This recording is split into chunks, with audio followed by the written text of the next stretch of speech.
দর্শক স্বাগত ৩ মিনিটের খবরে। জুলাই ঘোষণাপত্র নিয়ে সর্বদলীয় সংলাপ পরবর্তী কর্মপন্থা হিসেবে গণ অভ্যুত্থানে অংশ নেওয়া রাজনৈতিক দলসহ সব অংশীজন থেকে অভিমত চেয়েছে অন্তর্বর্তী সরকার। শনিবার প্রধান উপদেষ্টার প্রেস উইং থেকে এ তথ্য জানানো হয়। জুলাই ঘোষণাপত্র নিয়ে গত বৃহস্পতিবার সর্বদলীয় সংলাপের পরবর্তী কর্মপন্থা হিসেবে গণ অভ্যুত্থানে অংশ নেওয়া রাজনৈতিক দলসহ সব অংশীজন থেকে অভিমত নেওয়া হচ্ছে। উপদেষ্টা মাহফুজ আলম বরাবর আগামী ২৩ জানুয়ারি পর্যন্ত চিঠি দিয়ে অভিমত জানানো যাবে।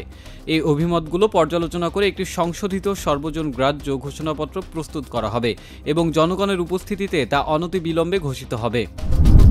রাজধানীতে আদিবাসী বিক্ষোভকারীদের উপর বুধবারের হামলার ঘটনায় ঢাকা বিশ্ববিদ্যালয়ের ৪ জন বর্তমান ও প্রাক্তন শিক্ষার্থী এবং জাতীয় নাগরিক কমিটির সদ্য বহিষ্কৃত এক সদস্যসহ ১৬ জনের বিরুদ্ধে মামলা হয়েছে। মামলায় আরও অন্তত ২০০ থেকে ৩০০ জন অজ্ঞাতনামা ব্যক্তিকে অভিযুক্ত করা হয়েছে। পাঠ্যপুস্তকে আদিবাসী শব্দ সংবলিত গ্রাফিতি রাখা ও না রাখা নিয়ে গত বুধবার রাজধানীর মতিঝিলে জাতীয় শিক্ষাক্রম ও পাঠ্যপুস্তক বোর্ড এনসিটিবি ভবনের সামনে সংক্ষুব্ধ আদিবাসী ছাত্র জনতার মিছিলে হামলার ঘটনা ঘটে। স্টুডেন্ট ফর সভারেন্টি নামের একটি সংগঠনের নেতাকর্মীদের এই হামলায় অন্তত ২০ জন আহত হন। মতিঝিল থানার ভারপ্রাপ্ত কর্মকর্তা মেজবা উদ্দিন জানান, পাহাড়ি ছাত্র পরিষদের ঢাকা মহানগর ইউনিটের সভাপতি জগদীশ চাকমা বৃহস্পতিবার মতিঝিল থানায় মামলাটি দায়ের করেন। এর মধ্যে জাতীয় নাগরিক কমিটির সদস্য সাকিবকে হামলার সঙ্গে জড়িত থাকার অভিযোগে দল থেকে বহিষ্কার করা হয়েছে।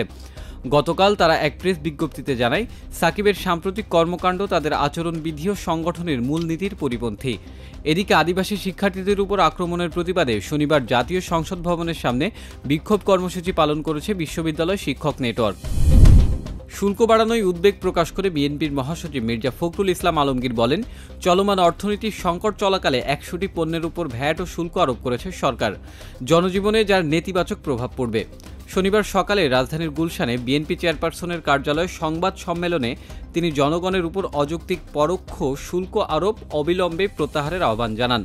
তিনি বলেন, বর্তমান অন্তর্বর্তী সরকার চলমান অর্থনৈতিক অস্থিতিশীলতা তথা উচ্চ মূল্যস্ফীতির মধ্যেই ১০০টিরও বেশি পণ্যে ভ্যাট ও সম্পূরক শুল্ক আরোপ করেছে। এই সিদ্ধান্ত সাধারণ মানুষের দৈনন্দিন জীবনে, বিশেষ করে দরিদ্র ও মধ্যবিত্ত জনগোষ্ঠীর উপর নেতিবাচক অর্থনৈতিক প্রভাব ফেলবে এবং চাপ বাড়াবে। ২০২৪ সালে বাংলাদেশে মোট ৪ জন সাংবাদিককে কারারুদ্ধ করা হয়েছে। সাংবাদিকদের নিয়ে কাজ করা যুক্তরাষ্ট্রভিত্তিক অলাভজনক প্রতিষ্ঠান committee to protect journalist CPJ শুক্রবার ২০২৪ সালের জেল শুমারি প্রকাশ করে। বাংলাদেশে আটক এই ৪ সাংবাদিককেই সাবেক প্রধানমন্ত্রী শেখ হাসিনার সমর্থক হিসেবে দেখা হয়েছে। বাংলাদেশের রাজনৈতিক ও অর্থনৈতিক অস্থিতিশীলতাকে এসব আটকের পেছনে প্রধান কারণ হিসেবে উল্লেখ করা হয় এই প্রতিবেদনে।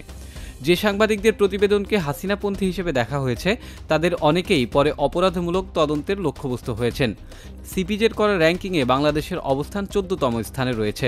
৩ কারাবন্দী সাংবাদিক নিয়ে ভারত রয়েছে ১৫তম স্থানে। ২০২৪ সালের ১ ডিসেম্বর পর্যন্ত বিশ্বব্যাপী মোট ৩৬১ জন সাংবাদিক কারারুদ্ধ হয়েছেন। এর মধ্যে সর্বাধিক সাংবাদিক আটকের রেকর্ড চীনের, সেখানে ৫০ জনকে আটক করা হয়েছে। এরপরেই আছে ইসরায়েল, দেশটিতে আটক রয়েছেন ৪৩ জন। ইসরায়েলের আটক করা সব সাংবাদিকই ফিলিস্তিনি। এতক্ষণ সঙ্গে থাকার জন্য ধন্যবাদ।